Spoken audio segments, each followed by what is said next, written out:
Mansi Bhati in association with Turner Applications. So in the previous lectures, we have discussed about derivation of equation of motion with the help of graphical method. So in today's class, we will go to the next topic, that is uniform circular motion. अगर अभी तक आपने हमारे previous lecture को नहीं देखा है तो डिस्क्रिप्शन बॉक्स में दिए गए लिंक पे जाकर क्लिक करें और उस वीडियो को जरूर देखें and don't forget to subscribe our channel turn on notifications. So let us start today's topic, that is uniform circular motion. So what do we mean by uniform circular motion? अभी तक हमने जो भी पढ़ा था वो था motion in a straight line. हमने ये देखा कि लीनियर मोशन करना है, उसके रिगार्डिंग हमने सारे पैरामीटर्स और सब कुछ स्टडी किया था. अगर वो कोई भी पार्टिकल की हम बात कर रहे हैं, अगर वो स्ट्रेट लाइन में ना कि किसी सर्कुलर पाथ में मोशन करता है तो that kind of motion is known as circular motion. अब यूनिफॉर्म सर्कुलर मोशन क्या है? यूनिफॉर्म सर्कुलर मोशन का मतलब ये है कि अगर वो जो पार्टिकल है वो सेम स्पीड से, जिसका मतलब कांस्टेंट स्पीड से किसी सर्कुलर पाथ में अगर मोशन कर रहा है, then such kind of motion is known as uniform circular motion. So what we can write? We can write it as if a particle is moving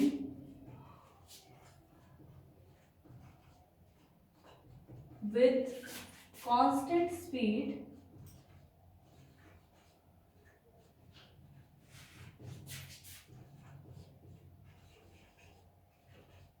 in a circular path,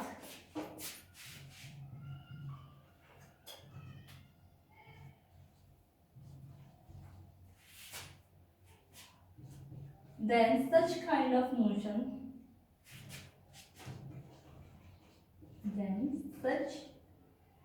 of motion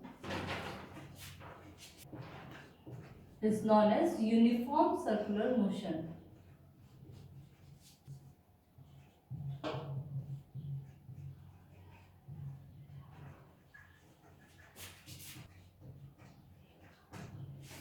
अब अगर हम जैसे circular motion की बात कर रहे हैं यहाँ पे, तो हम क्या बोल रहे हैं कि ये जो मोशन है सिर्फ हम सर्किल के लिए ही नहीं बोल रहे हैं, सर्कुलर पाथ की बात करते हैं तो इस तरीके का हो सकता है. अगर हम लेते हैं उसको कि suppose this kind of path, ठीक है, अगर हम ये मान के चल रहे हैं कि कोई भी ऑब्जेक्ट इस तरीके से मोशन कर रहा है, this is point A, this is point B, point C, point D. Suppose हम हमारे कन्वीनियंट के लिए इसको इस तरीके से कन्वीनियंस के लिए ले रहे हैं, तो यहाँ पे इस पाथ के अंदर कि ये सर्किल हम मान के चले कि ये this is the circle, but सिर्फ सर्कुलर मोशन इस सर्कुलर पाथ के लिए ही नहीं ले रहे हैं, वो कोई भी क्लोज्ड पाथ होगा उसके लिए ये चीज एप्लीकेबल है. ठीक है, सर्कुलर मोशन की हम बात करें, बोलने के लिए हम यूनिफॉर्म सर्कुलर मोशन ही बोल रहे हैं, बट यहाँ पे अगर सर्किल के अलावा कोई रेक्टेंगुलर पाथ, कोई स्क्वायर, कोई पाथ अगर वो स्क्वायर में हो, या हम बोल सकते हैं कि कोई हेक्सागोनल पाथ हो या टेट्रागोनल पाथ हो, तो that kind of path is also under this circular motion. अगर कोई भी मतलब हम इस पाथ को लेके चले, सिर्फ इसी के लिए नहीं है, कोई अलग हम क्लोज्ड पाथ कोई भी तरीके का होगा उसके लिए हम ऐसे ही कैलकुलेशन करेंगे जैसे हम इसके लिए करेंगे. तो इसका मतलब ये है कि हम किसी और भी अगर पाथ के अंदर अगर कोई पार्टिकल जो है वो मूव कर रहा है, suppose this is a kind of rectangular path, इस तरीके से हम इसको इस तरीके से सेम नाम दे देते हैं A B C D. Particle is moving from point A to point B, then point C, then point D, then again to point A.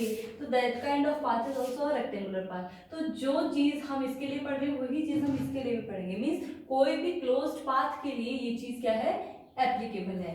If the particle is moving with constant speed, तभी जब वो particle इस किसी भी closed path के अलावा किसी constant speed के साथ में मूव कर रहा हो, मोशन कर रहा हो. ठीक है, तो वो जो चीज हमने लीनियर पाथ के लिए निकाली थी, किसी पार्टिकल के लिए हमने स्पीड निकाली थी, वेलोसिटी निकाली थी, डिस्टेंस अपॉन टाइम क्या था, वही चीज हम इस पाथ के लिए करते हैं. अब कैसे करते हैं वो देखिए आप यहाँ पे कि अगर हम सर्कुलर पाथ की सिंपल हम सबसे पहले इसकी बात करते हैं. ठीक है, सर्कुलर पाथ की बात करें और हमें निकाली है speed in circular path.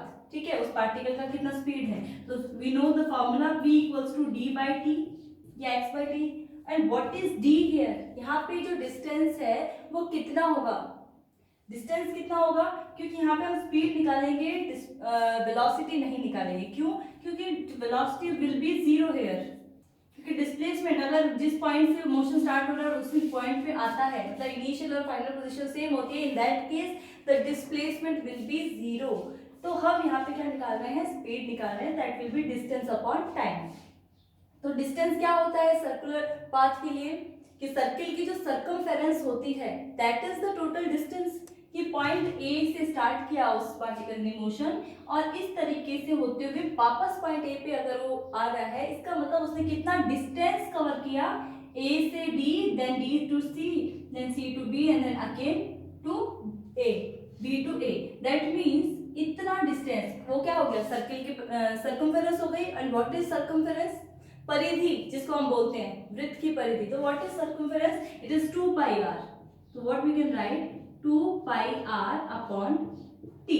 What is T, T is the time taken, मतलब इतना डिस्टेंस वो कितने टाइम के अंदर कवर कर रहा है, that will be the speed of that particle in circular motion.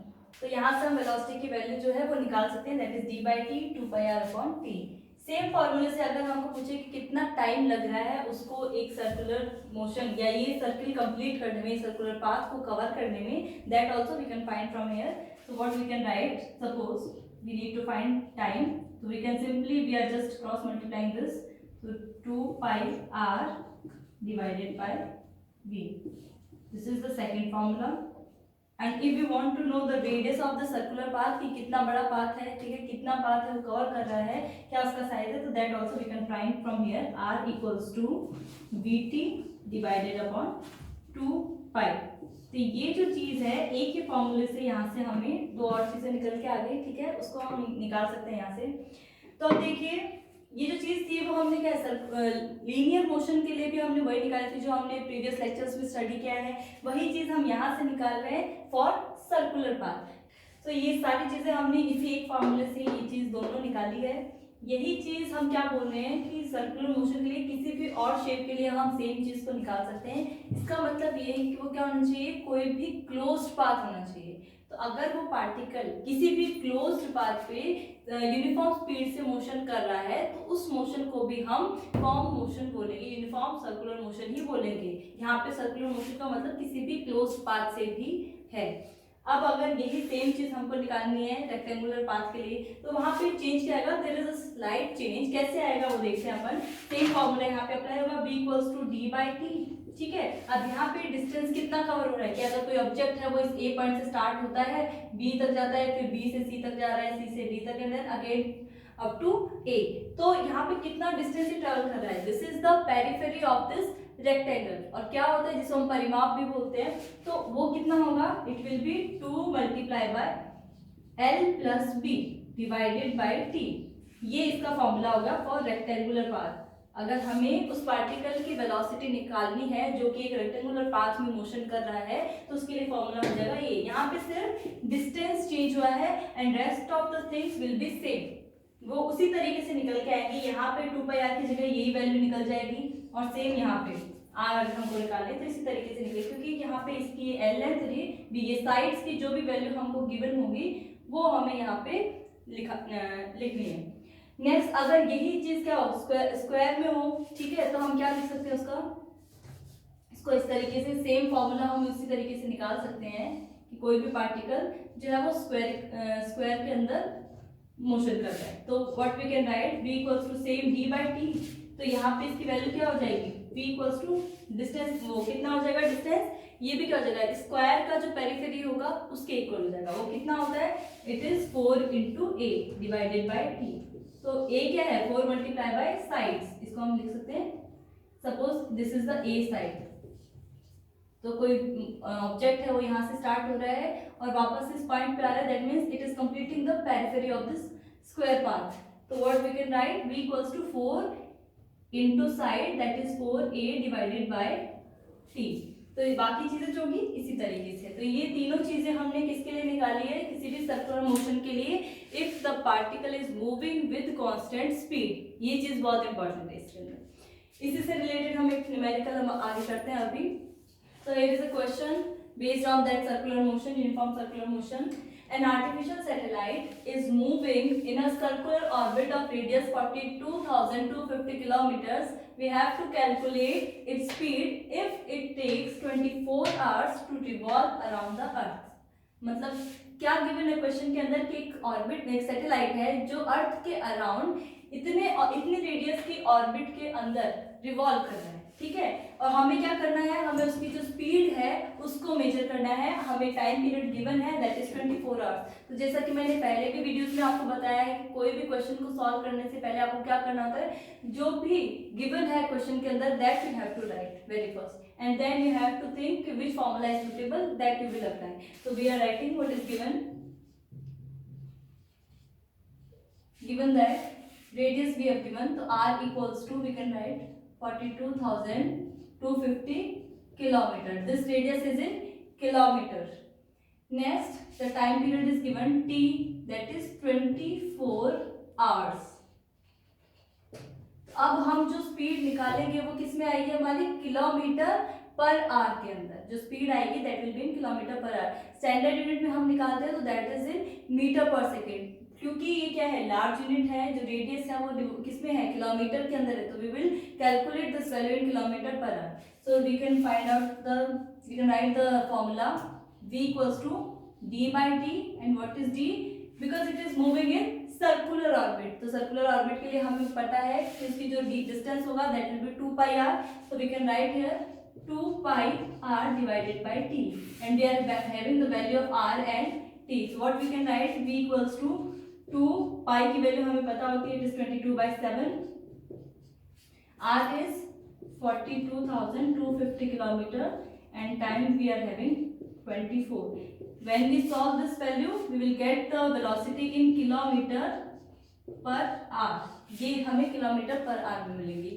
आपको क्या निकालना है, कई बार क्या होता है कि यही चीज को किलोमीटर पर सेकंड में भी मिल सकते हैं, क्योंकि जो सैटेलाइट्स है वो हम उस तरीके से देखते हैं कि एक सेकंड में कितना मूव कर रहा है, उसकी स्पीड कितनी है, तो हम इसको किलोमीटर पर सेकंड में भी निकाल सकते हैं, हम इसको मीटर पर सेकंड में भी निकाल सकते हैं, पर मिनट में भी निकाल सकते हैं, ठीक है। आपको करना क्या है, जो भी वैल्यू यहाँ पे आपकी आएगी simply you will divide that value by 60 multiply by 60, तो वो किस में आ जाएगी, किलोमीटर पर सेकंड में आ जाएगी, ठीक है। तो आप उसको इस तरीके से सॉल्व कर सकते हैं, तो और आप अगर किलोमीटर पर आवर तक करते हैं तो that is also correct. If it is optional question, तो ऑप्शन में जो आपको गिवन होगी यूनिट किसके अंदर आपको कन्वर्ट करना है, उस अकॉर्डिंग आप इस वैल्यू को कन्वर्ट कर लेंगे।